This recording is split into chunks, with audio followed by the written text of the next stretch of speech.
என்ன விஷயம்? இவங்களோட விஷயமும் உங்ககிட்ட பேசணும். நீங்க இவங்களுக்கு ரிலேஷனா? இல்ல சார். லாயரா? இல்ல சார். அரசியல்வாதியா? இல்ல சார். பின்ன எதுக்காக இவங்க விஷயமா என்ன பார்க்கணும்? சராசரி மனுஷனா ஒரு சராசரி மனுஷனுக்கு அநியாயம் நடக்கும் போது தட்டி கேட்கறதுக்கு ஒரு சராசரி மனுஷன் வரக்கூடாதா சார்? யார் நீ? I am from human rights commission. ஓஹோ, இவங்களால கொலை செய்யப்பட்ட டாக்டர் ஃபேமிலி அனுப்புனாங்களோன்னு நினைச்சேன். சும்மா கிண்டல் பண்ண வேண்டாம் சார். அவங்க 2 பேரும் எந்த தப்பும் பண்ண மாட்டாங்க சார். எந்த கொலையும் பண்ண மாட்டாங்க சார். எனக்கு அவங்கள நல்லாவே தெரியும் சார். நிறுத்துங்க.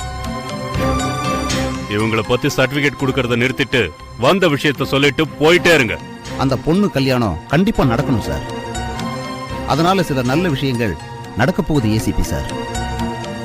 அவங்களை விட்டுடுங்க சார். அப்படிங்களா? சரி, விட்டுருவோம். நீங்க கிளம்புங்க. லக்கிலி அவங்க உங்களுக்கு வெள்ளிக்கிழமை கிடைச்சிட்டாங்க சார். அவங்க மேல எஃப்ஐஆர் போடாதீங்க சார். மண்டேக்குள்ள கொலைகாரனை பத்தி நான் குழு தரேன் சார். ஹலோ, போலீஸ்காரங்களை பார்த்தா இளக்காரமா தெரியுதா? இவங்களது கொலை கேஸ், நான் பெயிலபிள் கேஸ். எப்போ எஃப்ஐஆர் போடணும் போடக்கூடாதுன்னு நீ யார் மேன் சொல்றது? சார் அவங்க நல்லவங்க சார். அப்படியா? ப்ரூவ் பண்ணு மேன், ப்ரூவ் பண்ணு பார்க்கலாம்.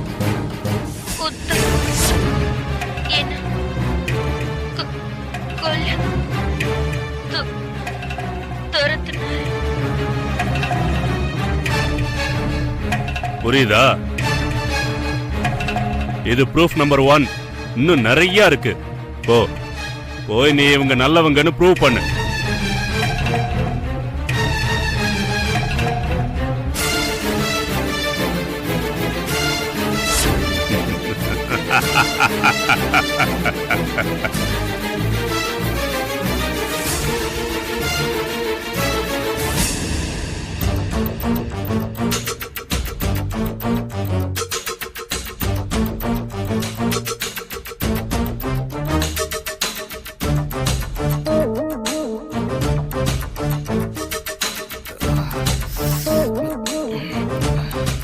என்னன்னா தலை ரொம்ப வலிக்குதா? ஆமாமா, தலையில கட்டு இருந்த வரைக்கும் பரவாயில்ல. மேல் காயம் இல்லைன்னாலும் உள்ள வலி இருக்குமா? இதை விடவெல்லாம் பெரிய தலைவலி இப்ப நீங்க மாட்டிருக்கீங்களே, அந்த ஃபேமிலி டாக்டர் கொலை கேஸ். ஆமா சித்தப்பா, கிணறு வெட்ட பூதம் கிளம்புன மாதிரி ஏதோ செய்ய போய் ஏதோ ஆயிடுச்சு. ஏதோ சித்தப்பா, நீங்க தெளிவா இருந்ததுனால பேசி ஜாமீன்ல கூட்டிட்டு வர முடிஞ்சது. இல்லனா அந்த ஏசிபி விட்டுருக்க மாட்டான். பெரிய ஆளோட ரெக்கமெண்ட்ல அந்த ஏசிபி நம்ம கிட்ட மாட்டினதால தான் வெளியே விட கையெழுத்து போட்டான். அந்த ஆள் கிட்ட கொஞ்சம் ஜாக்கிரதையா இருக்கணும். ஆமாண்ணா, ஒரு பெரிய கூட்டு குடும்பம் நம்ம குடும்பம்.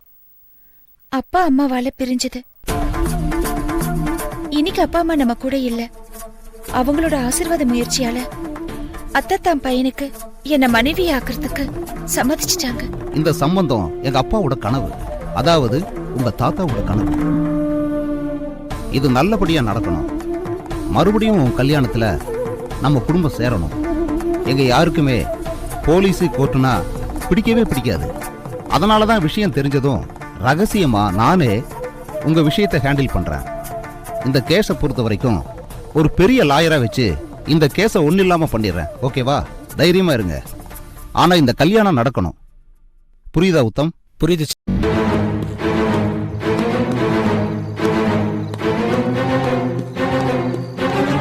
சார், என்னையா இங்கே உட்காந்துருக்க?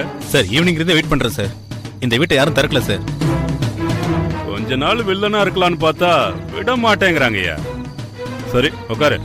பரவாயில்ல சார். உட்காரியாயோ? அக்கம் பக்கத்துல எல்லாம் விசாரிச்சியா? விசாரிச்சுட்டேன் சார். என்ன சொல்றாங்க? ஏற்கனவே 2 நாளா வீட்டு பக்கம் யாரும் வரலன்னு சொல்றாங்க சார். அப்படியா? ஆமா சார். இந்த ராத்திரி அவங்க யாரும் வரலன்னா சம்திங் ராங். என்ன சொல்ற? ஆமா சார், எனக்கும் அதே டவுட் தான்.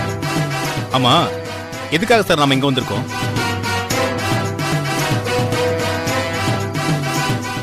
இப்போ நம்ம கையில மாட்டிருக்கானே ஒரு உத்தம், அவன் பயங்கரமான ஆளு.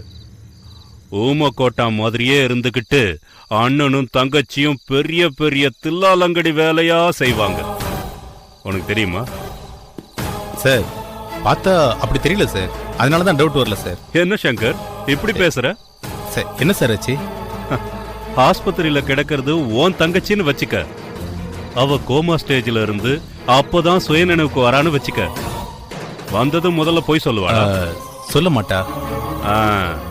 அப்ப என்ன உத்தம் கொலை செய்ய துரத்துனான்னு அவ சொல்றது உண்மையா பொய்யா?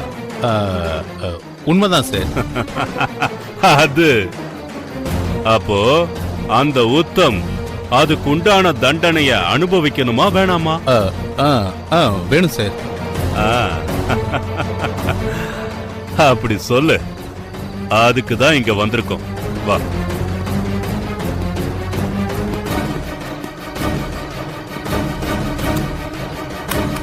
சார் அந்த பையன் உத்தமுக்கும் இந்த வீட்டு பொண்ணுக்கும் ஏதாவது சம்மந்தம் இருக்கா சார்? இருக்கணும். இல்லன்னா அவன் ஏன் அந்த பொண்ணை சாகடிக்க ட்ரை பண்றான்? ஏயா காரணம் இல்லாம நீ ஒரு கொலை முயற்சி பண்ணுவியா? மாட்டேன் சார். அது அவன் எந்த ப்ரூஃபும் இல்லாம அந்த பொண்ணை சாகடிச்சிடலான்னு நினைச்சான். லக்கீலி டாக்டருக்கு விஷயம் தெரிஞ்சு போச்சு. மிரட்டி இருக்காரு. அவரை போட்டு தள்ளிட்டான். அவரை போட்டு தள்ளிட்டு போறப்போ நர்ஸ் பார்த்துட்டான். நம்ம கிட்ட மாட்டிக்கிட்டான். சார் இந்த எவிடன்ஸ் போதும் சார் அவனை முட்டி முட்டி தட்டுறதுக்கு. போதும் தான். ஆனா அவன் பெரிய அளவுல லிங்க் உள்ளவன். இந்நேரத்துக்கு கமிஷனர் ஆக வேண்டியவன் தான். கெடுத்தது அந்த நாதாரி தான். ஏடிஜிபி கிட்ட போய் மாட்டி விட்டுட்டான். அதை விடு. அதனால அவன் விஷயத்துல ரொம்ப உஷாரா இருக்கணும். இன்னும் கொஞ்சம் கேஸ அவன் மேல ஸ்ட்ராங்கா ஃபைல் பண்ணணும். அதுக்கு தான் ஏன் வந்திருக்கோம். கூட்டோட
enjoyed this video, kindly like, share, comment, and for further our interesting videos, subscribe our channel below.